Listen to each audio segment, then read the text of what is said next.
manches Lächeln war.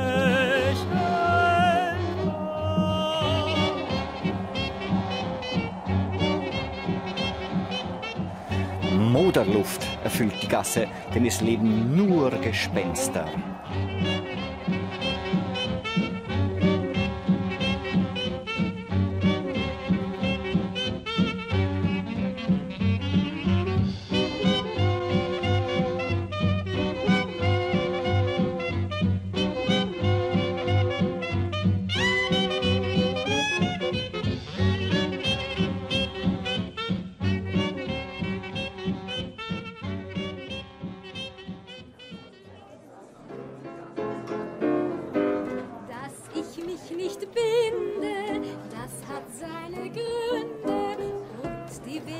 La scène évoque les années 1920.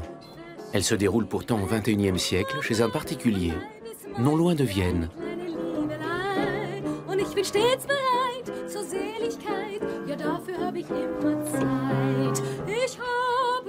La maîtresse des lieux, Margit Louise Schwed, tient salon, comme autrefois.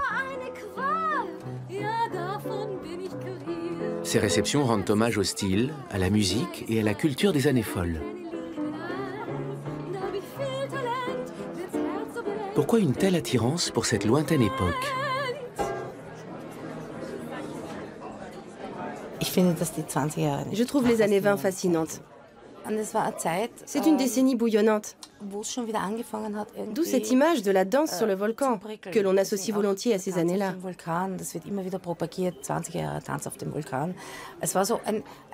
C'était l'euphorie, le retour de la joie de vivre après la guerre. Tout paraissait merveilleux. Hurrah, on revit! Et pourtant, une nouvelle crise s'amorçait.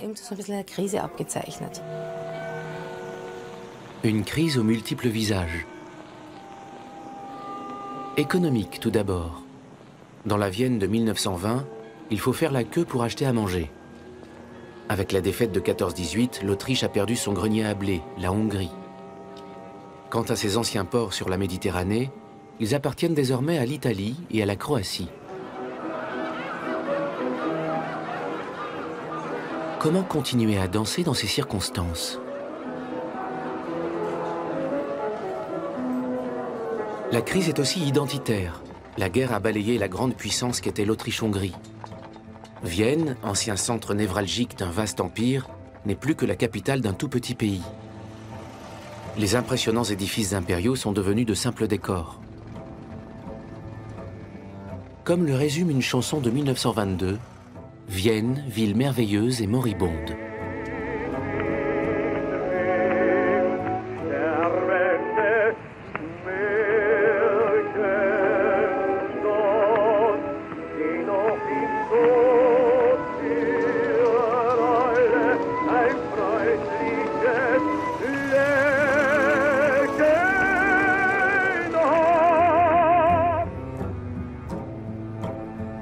Désormais, qu'est devenue l'identité des Viennois?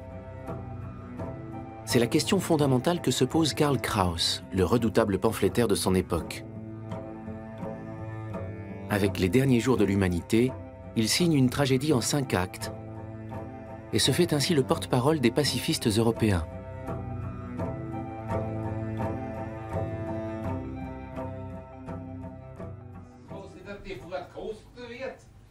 Karl Kraus entretient toute sa vie un rapport amour-haine avec Vienne.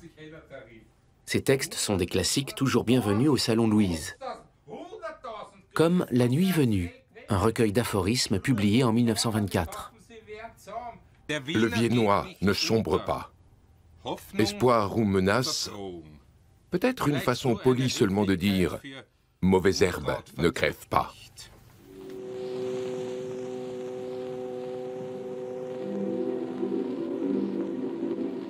Installé dans le cœur historique de Vienne, Karl Kraus arpente la ville à la faveur de longues promenades. Il a le sentiment de n'y croiser que des morts vivants. En 1922, il écrit dans son poème « Vienne » La rue exhale un air pestilentiel, car seuls vivent ici des spectres. Pour respirer, suivez mon conseil, fermez bien vite les fenêtres.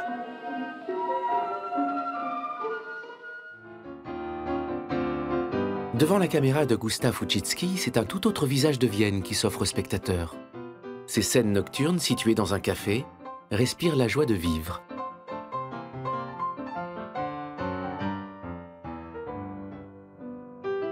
Le film offre son premier grand rôle à Marlène Dietrich et fait entendre du jazz, les nouveaux rythmes sur lesquels on danse. Ici, point d'air pestilentiel. Le titre original du film évoque déjà la modernité, Café électrique.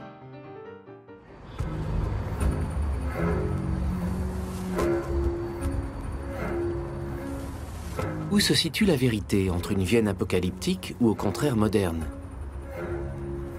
Pour tenter de le savoir, nous nous rendons à la bibliothèque de l'hôtel de ville de la capitale autrichienne. Elle abrite 700 000 ouvrages et plusieurs milliers de fonds d'archives. Autrement dit, la mémoire de Vienne. L'historienne Katharina Prager étudie le fonds Karl Kraus.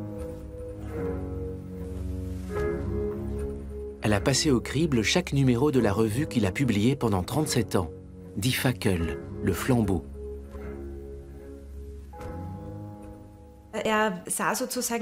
Il voyait tous ces problèmes que l'on préférait occulter, masquer et étouffer en Autriche.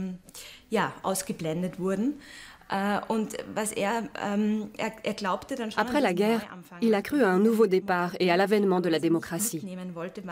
Mais cela passait à ses yeux par la résolution de certains problèmes, tels que le culte de l'autorité des Autrichiens ou encore l'antisémitisme. Mais surtout leur culte de l'autorité, leur foi dans la monarchie et dans les Habsbourg vus comme des sauveurs. Il critiquait ainsi les monarchistes, tout en pointant du doigt les écueils qui guettaient la Nouvelle République. Difficile pour l'Autriche de trouver sa voie. Si le pays est nostalgique de la monarchie, sa capitale n'en est pas moins gouvernée par une municipalité socialiste. Dans les cafés de Vienne, Karl Kraus retrouve des personnalités qui partagent sa vision des choses. Le célèbre architecte Adolf Loos est l'un de ses proches amis.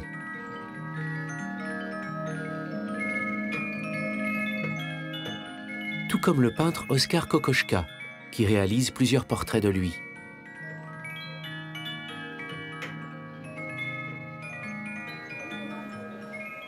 Karl Kraus est un grand amateur de petits cafés noirs, qu'il consomme sans modération. C'est un honneur d'être accepté à sa table, où l'on débat de l'avenir de Vienne et de son entrée dans la modernité.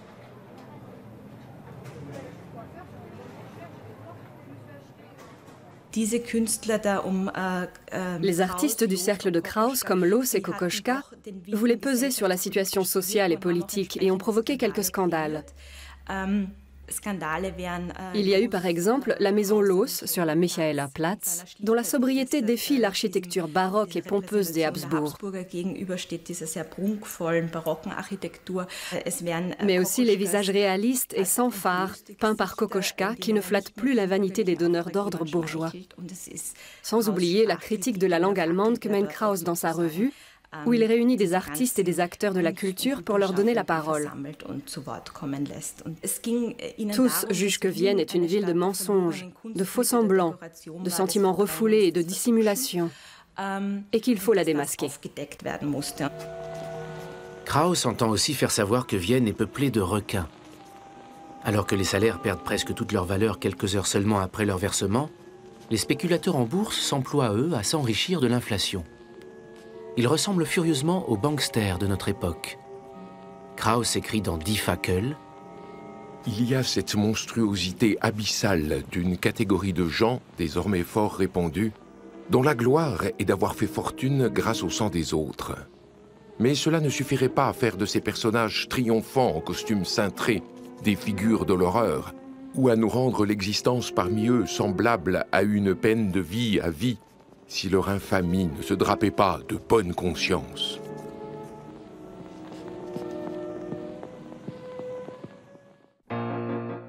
Spéculateurs, courtiers et affairistes impitoyables sont aussi au cœur de La Rue sans joie, le film de Georg Wilhelm Pabst, adapté d'un roman de Hugo Bettauer. Le réalisateur brosse un triste tableau de la capitale en 1921. Un luxe débridé pour les requins, la misère la plus noire pour le peuple.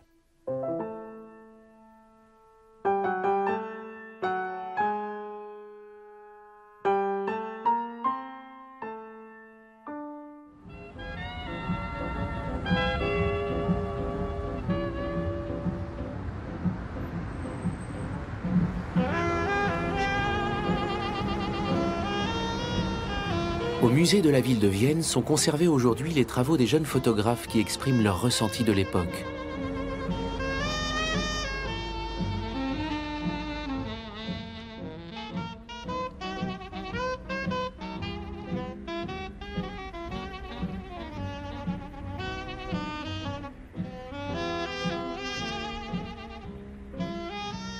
Edith Tudor Hart réalise des reportages sociaux sur les plus démunis.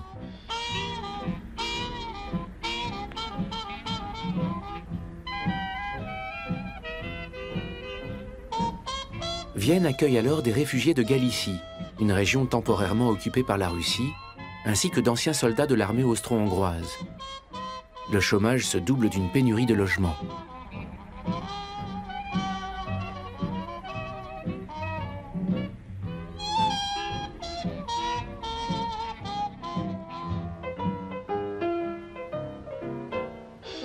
La photographe Trude Fleischmann, elle, recherche au contraire la beauté.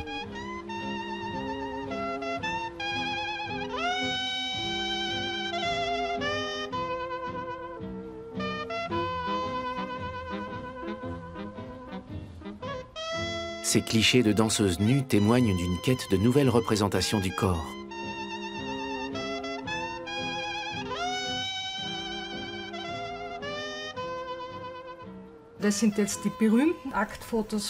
Voici les célèbres photos de nu de la danseuse Claire Bauhof. Elles sont fascinantes parce qu'elles portent à leur manière une vraie charge érotique.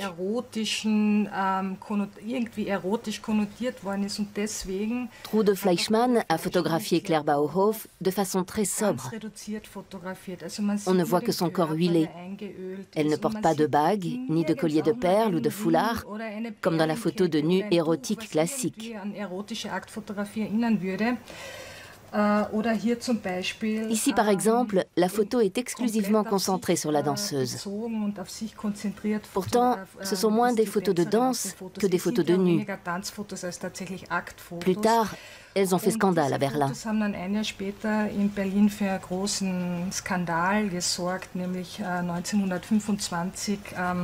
En 1925, Claire Bauhof les a utilisées à des fins publicitaires au théâtre de l'Admiralspalast. Et la police les a immédiatement confisquées, parce que les parties du corps scandaleuses n'étaient pas masquées. Ces nus étaient trop nus. Mais si ces clichés ont tant fait parler d'eux, je crois que c'est aussi parce qu'il s'agissait d'une femme indépendante, photographiée par une autre femme. Trude Fleischmann immortalise aussi des intellectuels, comme Karl Kraus.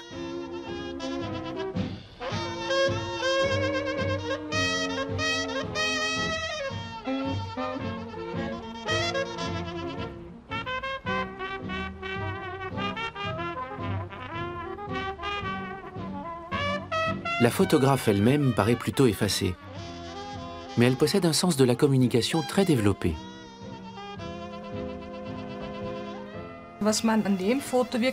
Ces clichés montrent très bien l'assurance dont font preuve ces jeunes femmes photographes. Entre la photo et le carton, on a une estampille, une signature, et encore un cachet élaboré par le graphiste Robert Haas. Autrement dit, l'identité de l'artiste apparaît à 3 reprises, sous une forme ou sous une autre.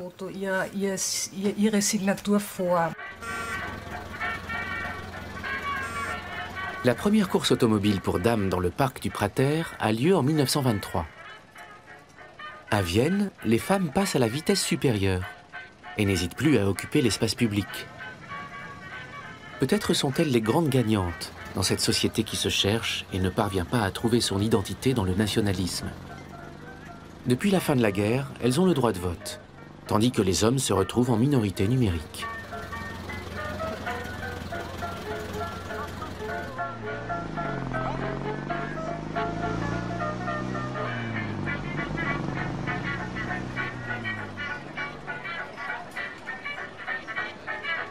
En 1908 déjà, Karl Kraus notait combien les hommes rabaissaient les femmes.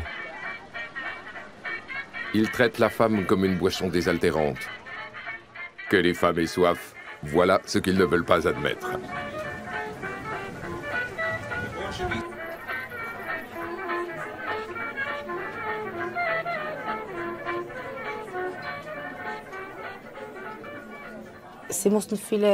Elles se sont mises à accomplir de nombreuses tâches qui étaient auparavant interdites aux femmes, ou en tout cas inhabituelles pour elles. Pendant l'entre-deux-guerres, le phénomène s'est amplifié. Cette époque a été très importante pour les femmes. Beaucoup d'entre elles étaient célibataires. Il n'était plus mal vu de vivre seule, d'être célibataire, de sortir, de se refaire une beauté au parc ou de fumer dans les lieux publics.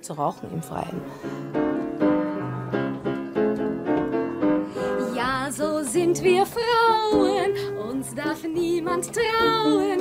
Wenn mich einer wirklich liebt, dann hat er's schwer. Ich bin wie ein Falter, flieg von Fritz zu Walter und zu Hans und Peter auch noch hinterher.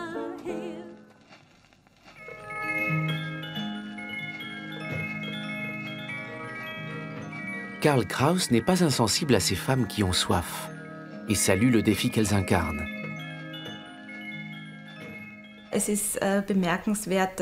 Il faut souligner qu'il entretenait en privé des liens avec des intellectuels, des femmes très émancipées.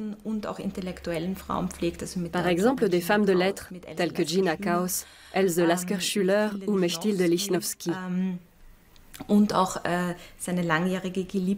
encore la baronne Sidonie Naderny, qu'il a aimée toute sa vie. On sent bien que quelque chose a changé dans ces années de l'entre-deux-guerres et qu'il assiste à l'éclosion d'un nouveau type de femme. Quand il n'écrit pas sur le ton de la raillerie dans Die Fackel, c'est pour mettre en avant cette évolution des plus positives.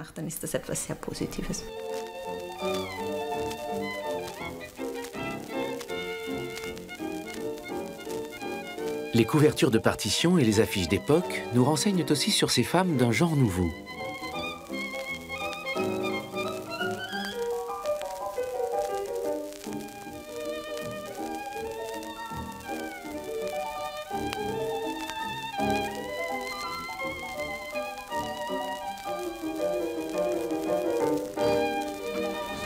Ces documents sont conservés à la Bibliothèque de Vienne, qui détient l'une des plus riches collections d'affiches au monde.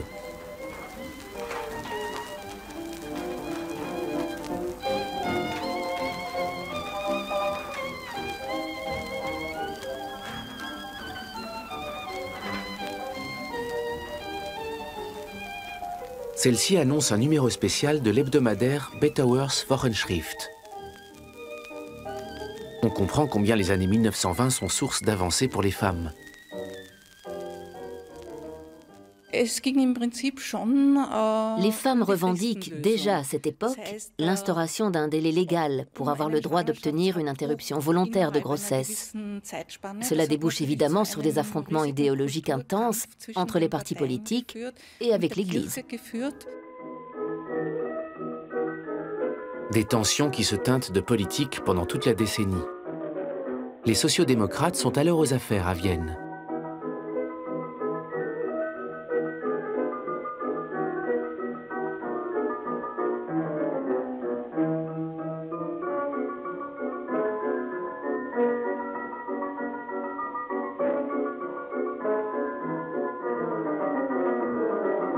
Les chrétiens sociaux-traditionalistes, qui ont le pouvoir dans le reste du pays, diabolisent volontiers Vienne la Rouge. Selon certains témoignages, les murs de Vienne au début des années 1920 étaient tapissés d'affiches. Les sociodémocrates savaient très bien exploiter ce support publicitaire, tandis que les autres partis étaient un peu à la traîne.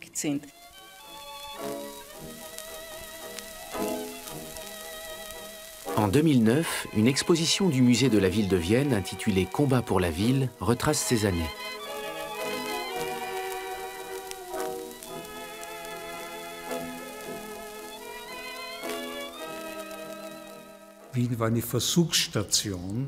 Vienne était alors un laboratoire expérimental dont l'objectif était bien différent de celui du reste du pays. Elle ne se trouvait plus comme avant au cœur d'un immense empire multiculturel. Il est important de s'en souvenir. C'était désormais la capitale énorme et surdimensionnée d'un tout petit État catholique, agraire et très attaché à ses traditions.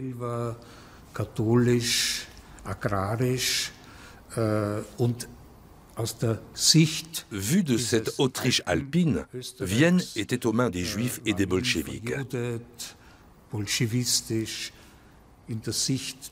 Mais pour les intellectuels viennois, cette Autriche-là était traditionnaliste, paysanne et trop attachée à ses racines. Ils craignaient que Vienne ne devienne provinciale.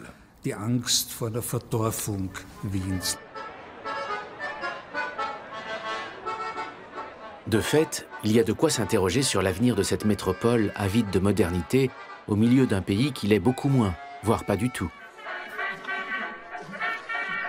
Le cinéma aime la représenter comme une capitale d'envergure mondiale.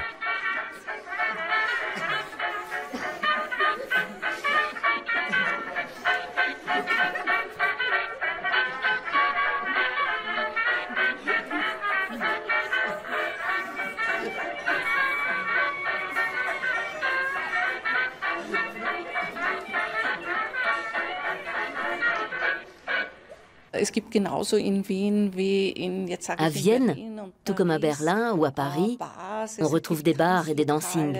Il y a ce même luxe frivole et ce même bouillonnement dans les restaurants et dans la vie nocturne.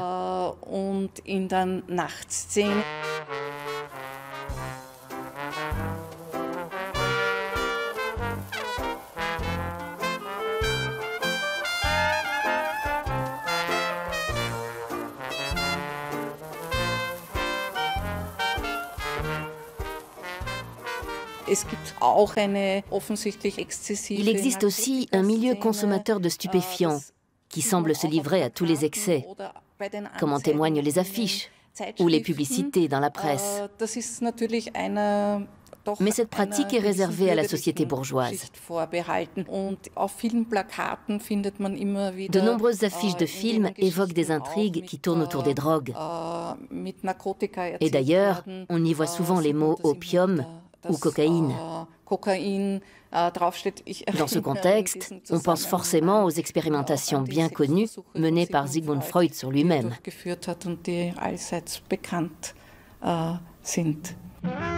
Cocaïnomane depuis la fin du XIXe siècle, Freud vit également à Vienne.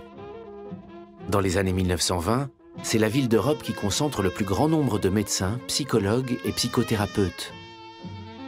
Une capitale en thérapie permanente.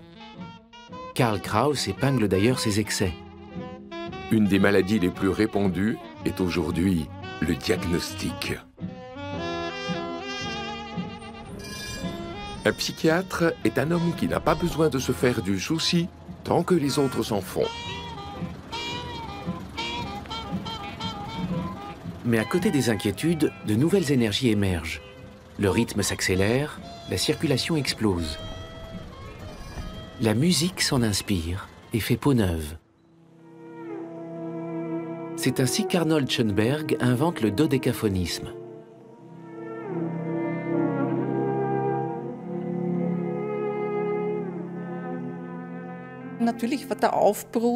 Cette phase de bouleversement a aussi ses nouveaux médias. La radio fait son apparition à Vienne en 1924.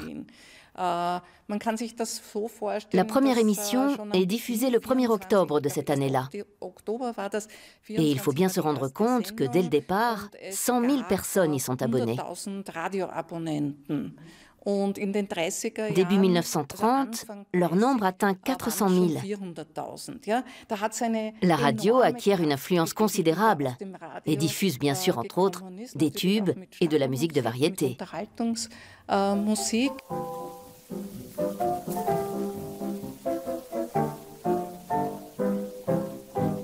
Ein die Blumen leise summen, süße Honigbienen und an den Gartenzaun die wilde Rose blüht. Dann ziehen die Jungs und die Mädels mit den Mandolinen durch Wald und Flur und singen hell das schöne Lied. Im grünen Klee war ich allein mit Dorothee. Ach Dorothee, wenn ich dich seh, spür ich den Duft von grünem Klee.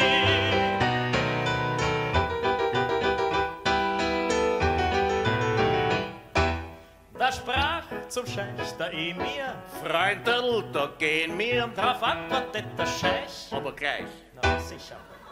Boris Eder, comédien à l'Opéra populaire de Vienne, remet au goût du jour les succès des années 1920. Sie strebten frohes Lachen unbedingt an, drum schauten sie sich, wo die Lerche singt, an. Im ersten Akte ward der Held erstochen, im zweiten der Soubrette das Herz gebrochen, im dritten schwamm der Komiker in Tränen und das Parkett fing an vor Leid zu stöhnen. Da sprach zum Scheich der Emir: Freundel, da gehen wir. Drauf antwortet der Scheich: aber gleich, aber sicher gleich, aber gleich, aber sofort, aber gleich, aber gleich. Ich könnte mir vorstellen, dass die On peut penser que ces chansons ont été écrites à l'époque dans une double optique. D'une part, elles témoignent d'une envie de divertir et d'une obligation d'être assez lucrative. D'autre part, elles ont un penchant pour l'absurde et le dadaïsme. Ces futilités offraient une diversion bienvenue. C'était peut-être une façon de mieux vivre les épreuves de ces années-là, de les refouler, ou même de les sublimer.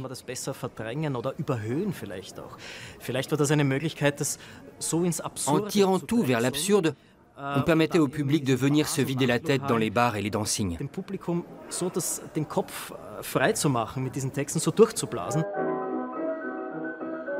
La bande-son de cette danse sur le volcan n'est pas tant le jazz que la chanson viennoise.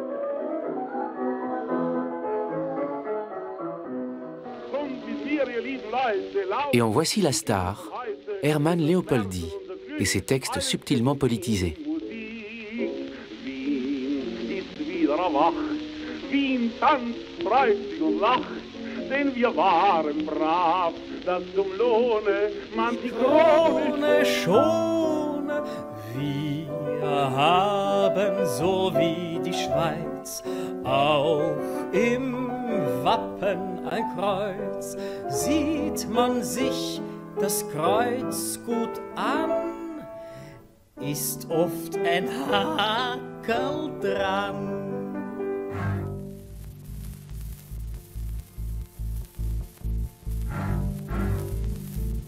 Les croix gammées tiennent très tôt le haut du pavé à Vienne. Les voici de sortie lors d'une manifestation sur le Ring en 1923.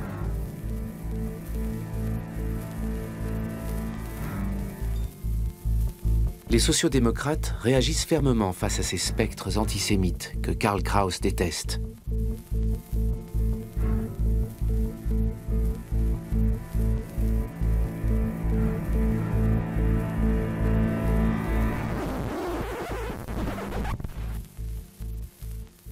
Mais pour l'heure, on plaisante encore de la situation, y compris les artistes juifs tels que Hermann Leopoldi. Celui-ci a fondé en 1922 un cabaret avec son frère et Fritz Wiesenthal, qui joue les maîtres de cérémonie.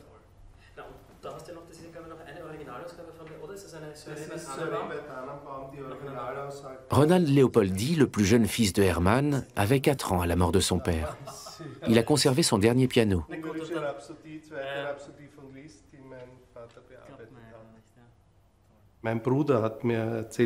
Mon demi-frère, qui est décédé depuis longtemps, était nettement plus âgé que moi. Il m'a parlé de cette époque qu'il a bien connue. C'était des années très joyeuses. Söke Sakal, par exemple, qui devait jouer plus tard dans Casablanca, a commencé à cette époque. L'acteur Hans Moser a lui aussi fait ses débuts dans le cabaret, tout comme Karl Valentin. Fritz Wiesenthal était, paraît-il, très drôle. Il avait la plaisanterie facile et il était devenu un maître de cérémonie très connu. Mais dans le milieu du cabaret aussi, la situation est explosive. Comme beaucoup de personnalités de la culture à Vienne, les frères Leopoldi sont juifs. Déportés en 1938, Hermann est libéré au bout de 9 mois grâce aux efforts déployés par son épouse. C'est en camp de concentration qu'il écrit sa chanson la plus marquante, La Marche de Buchenwald. O Buchenwald, ich kann dich nicht vergessen, weil du mein Schicksal bist. Wer dich verließ, der kann es erst ermessen, wie wundervoll die Freiheit ist.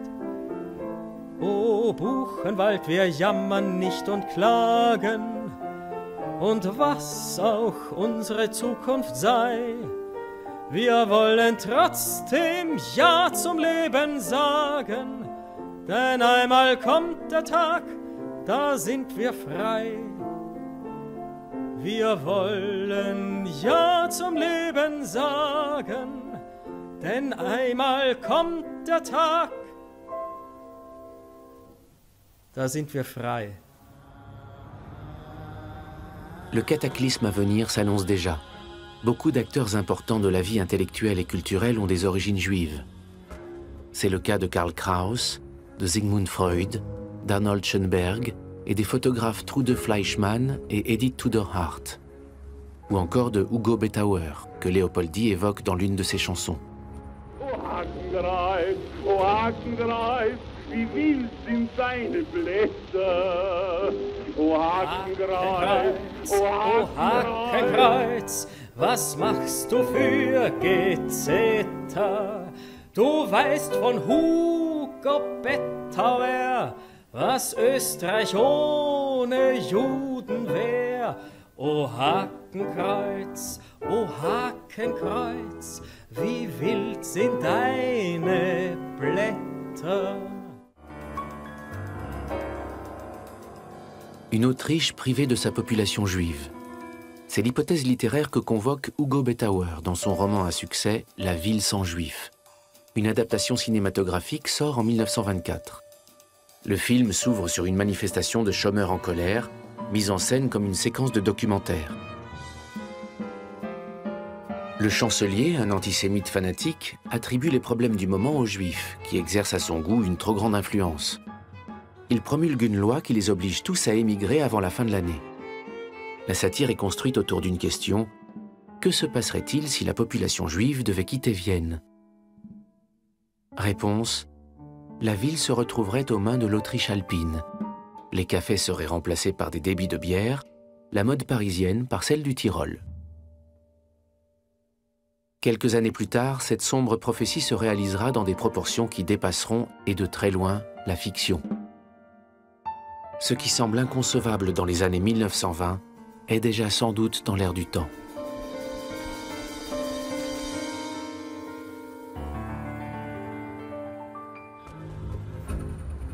Vienne héberge alors la 3e communauté juive d'Europe après Budapest et Varsovie, avec une population de 200 000 individus. Dans la seconde moitié du XIXe siècle, les Juifs ont obtenu le droit de s'installer où ils le souhaitaient, et leur assimilation a été rapide. Ils sont bien représentés dans l'enseignement et constituent près de la moitié des avocats, journalistes et médecins de la capitale. Le musée juif de Vienne conserve de sinistres objets qui témoignent de l'hostilité d'une bonne partie de la population. Ou quand l'obscénité antisémite prend la forme d'un pommeau de canne.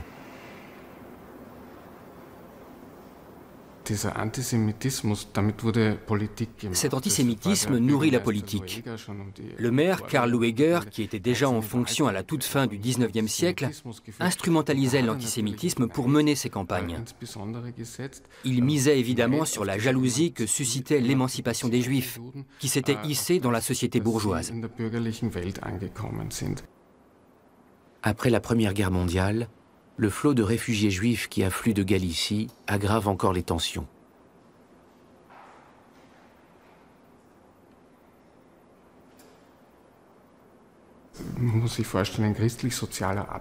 En 1920, un député chrétien social réclame au Parlement que l'on fasse comprendre aux réfugiés juifs de Vienne, comme il les appelle, que s'ils ne reprennent pas la route, ils finiront en camp de concentration.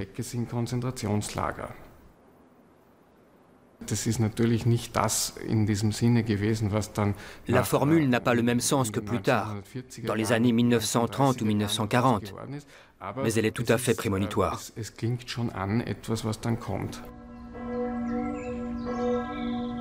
Est-ce la peur d'une perte d'identité qui motive cette haine des Juifs? Karl Kraus, juif lui aussi, est également victime d'attaques. En 1925, un journal à scandale publie un cliché le montrant enfant, juste à côté d'une photo d'Hitler qui vient d'achever Mein Kampf. Kraus y est affublé des caractères physiques attribués à la prétendue race juive, pieds et oreilles surdimensionnés. Il exige un rectificatif.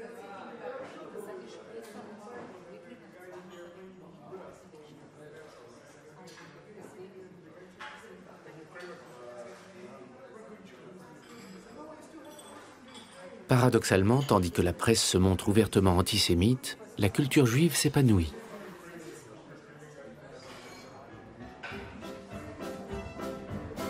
Elle occupe une grande place dans la vie viennoise.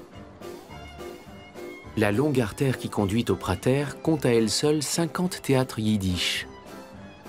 Une scène multiculturelle et exotique qui présente des opérettes et des drames, des juifs venus de Galicie et de Hongrie.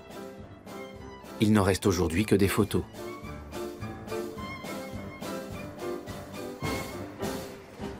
Et un seul et unique théâtre.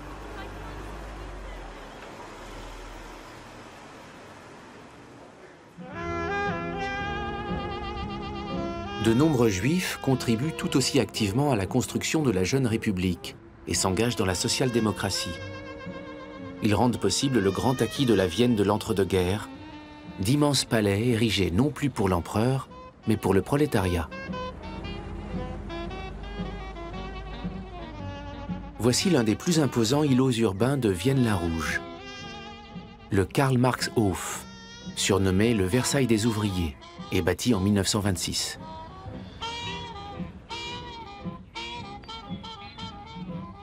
Jusque-là, les ouvriers avaient vécu dans des conditions effroyables.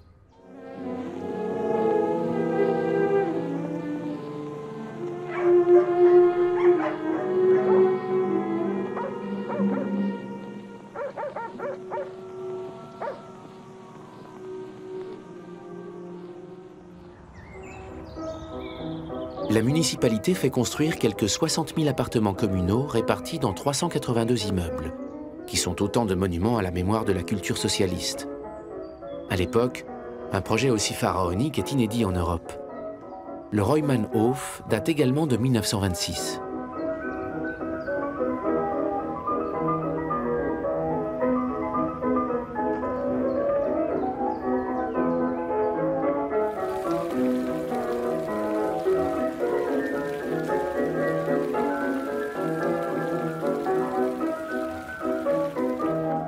Selon Andreas Niehaus, les architectes des années 1920 ne cherchent pas à inventer une esthétique prolétaire. Ils vont à l'essentiel. Ils cherchaient avant tout à créer un habitat agréable, en comparaison à ce que l'on connaissait alors à Vienne. Une disposition généreuse, beaucoup d'espace, de la lumière, de l'air, des ouvertures. Tels étaient leurs maîtres mots. Dans le même temps, ils étaient très attentifs aux détails, apportaient un soin particulier aux rampes, aux luminaires et aux poignées de porte. Tout cela témoigne d'un intérêt certain pour l'aménagement de l'espace public et de l'habitat. Et le critère prioritaire était le bien-être des occupants.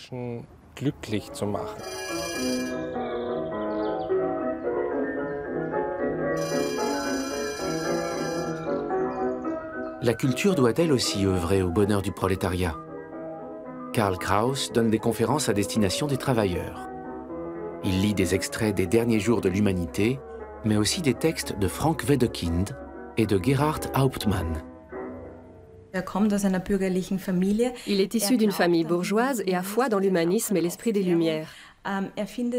Mais il supporte mal cette bourgeoisie libérale qui utilise la culture comme un masque ou un outil de tromperie. C'est une classe qui place très haut la culture, qui a dans sa bibliothèque toutes les œuvres de Goethe et serait capable d'en réciter des pans entiers. Mais elle n'a pas assez de discernement pour saisir le potentiel de critique et de dénonciation des auteurs classiques.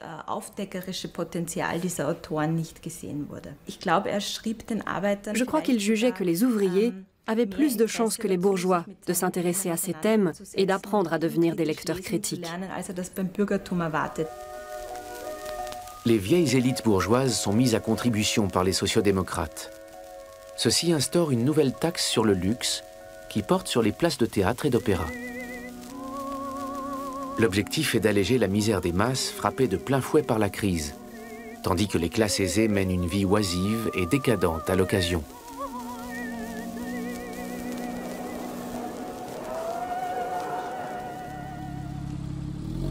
Le musée autrichien du théâtre à Vienne nous donne un aperçu de l'époque.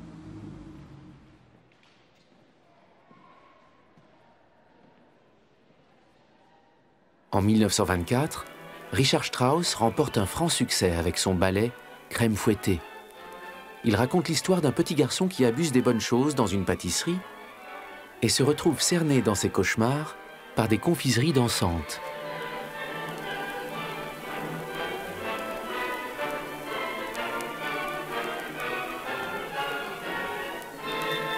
Les tutus des danseuses sont en forme de tartelettes aux fraises.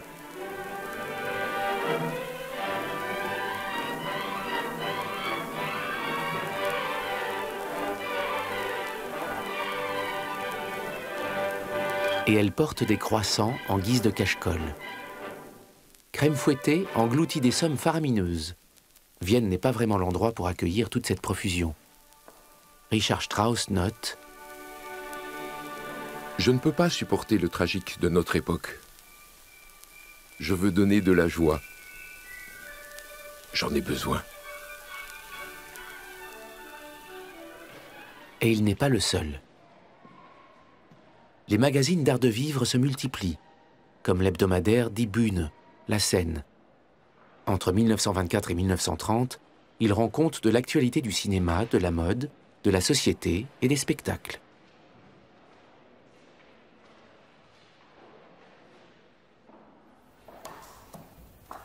Barbara Lesac est l'auteur d'un ouvrage sur la photographie de la vie théâtrale de l'époque.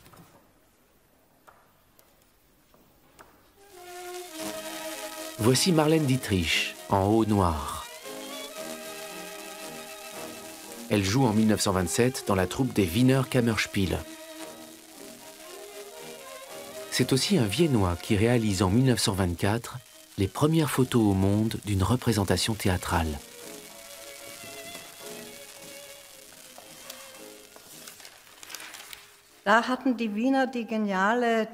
Les Viennois, les musiciens et les artistes des théâtres de Vienne ont eu l'idée géniale de réunir l'opérette, un genre à succès mais un peu démodé, et la revue, qui était en plein essor, pour créer l'opérette-revue.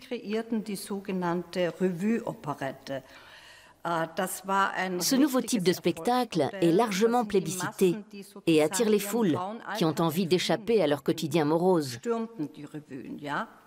D'autre part, pour les artistes et les intellectuels, la revue est aussi porteuse d'espoir, en quelque sorte, parce qu'elle représente l'antithèse du théâtre classique dont tout le monde est lassé.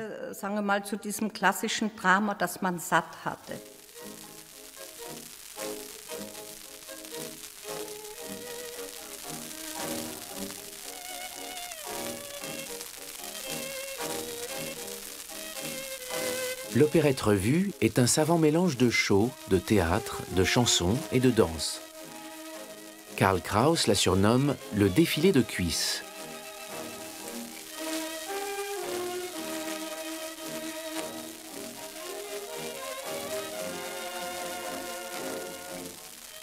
Si elle évoque la frivolité parisienne, l'opérette-revue est avant tout viennoise.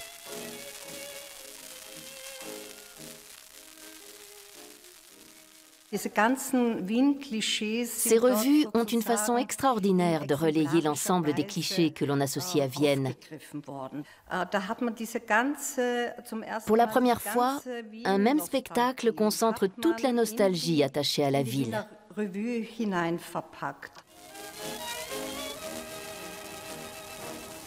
Est-ce toujours Vienne, ville merveilleuse, que l'on pleure?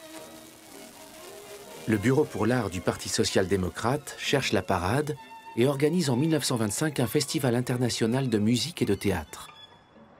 La culture de Vienne-la-Rouge doit elle aussi faire son entrée dans la modernité. Ils ont notamment invité Friedrich Kiesler en lui commandant une exposition internationale sur les courants contemporains dans le théâtre européen, y compris en Union soviétique. C'était une initiative importante et courageuse. Friedrich Kiesler met Vienne au défi pour voir ce qu'elle a dans le ventre.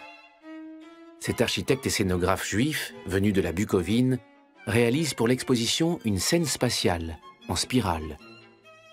Voilà sa réponse à l'accélération de la vie. Les spectateurs tournent dès le début du spectacle autour de la scène, elle-même en mouvement. Cette idée fait sensation. Vienne attire soudain tous ceux qui entendent bâtir l'art de demain en Europe. C'était du jamais vu. On a vu affluer à Vienne les précurseurs de toutes les avant-gardes. Theo van Doesburg, célèbre activiste néerlandais et fondateur du mouvement de Style, vient donner une conférence sur le théâtre sur cette fameuse scène. Marinetti se laisse convaincre lui aussi et vient diffuser son message. Il prévoit même d'organiser un congrès mondial du futurisme l'année suivante à Vienne. Fernand Léger est également de la partie. C'est à Vienne que son film Ballet mécanique, l'une des premières œuvres cinématographiques du surréalisme, est présenté au public. Imaginez, à Vienne. C'est exceptionnel. Mais les Viennois sont sceptiques, y compris Karl Kraus, contre toute attente. Il écrit « Vous voudriez donc, monsieur Kiesler, que Marguerite monte sur la plateforme à moto et chante là-haut son Lido rouet, tandis que Faust et Méphisto feraient vrombir une voiture de poche sur la rampe en lacet. » Le Viennois n'est content que quand il peut râler. Même quand tout est parfait, il trouve toujours à redire. Non, ça ne me plaît pas. Ah non, vraiment, ce n'est pas mon truc.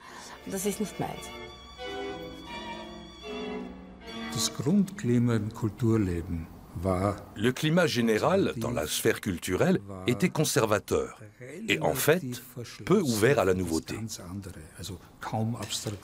On acceptait à peine l'abstraction dans l'art et certains courants n'ont été cautionnés que très ponctuellement, comme la nouvelle objectivité par exemple. Le terrain n'était pas favorable aux tendances qui bousculaient l'époque, comme le modernisme architectural, le radicalisme ou les avant-gardes formelles. Les artistes les plus en pointe repartent donc. Vienne est à leurs yeux trop ennuyeuse, pas assez radicale, sans parler des conservateurs qui leur mettent des bâtons dans les roues. Hugo Bettauer en fait les frais. L'auteur de La Ville sans Juifs publie aussi un hebdomadaire d'érotisme, Elle et lui. Il aborde aussi bien l'avortement que les lieux de consommation de cocaïne, fait de la publicité pour des livres sur la sexualité et des cours de yoga.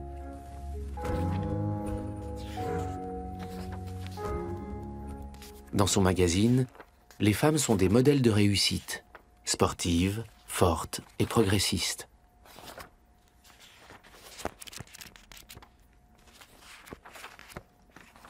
Hugo Bettauer est assassiné par un membre du parti nazi en 1925. Un nouveau signe prémonitoire. La droite et la gauche prennent les armes. Dès le milieu des années 1920, elles se mobilisent au sein d'organisations paramilitaires. Le Schutzbund pour les ouvriers et la Heimwehr pour l'extrême droite. Les clivages politiques se crispent. Les tensions culminent lors de la révolte de juillet 1927 avec l'incendie du palais de justice.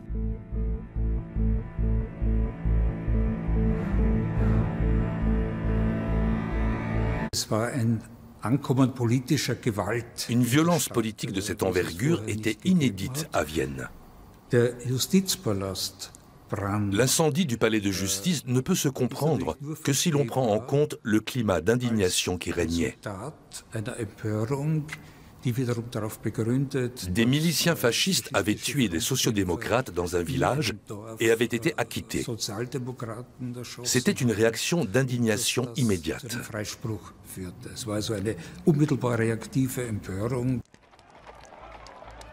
Alors que la police charge sur les manifestants sociodémocrates, on met le feu au palais de justice. L'incendie fera 89 morts et des centaines de blessés.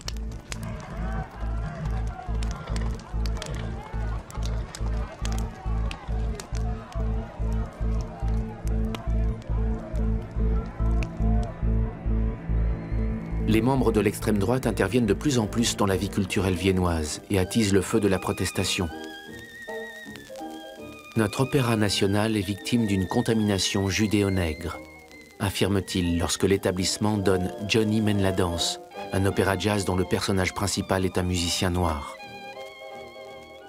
Puis les Juifs sont expressément exclus des manifestations de janvier 1928.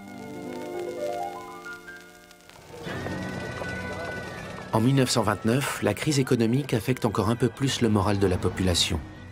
Les tensions internes aboutiront à une véritable guerre civile en 1934, puis à l'instauration de l'État austrofasciste.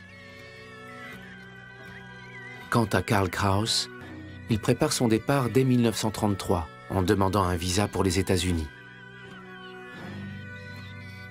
Les spectres, qui lui faisaient déjà horreur dans les années 1920, se sont emparés depuis trop longtemps de la capitale autrichienne.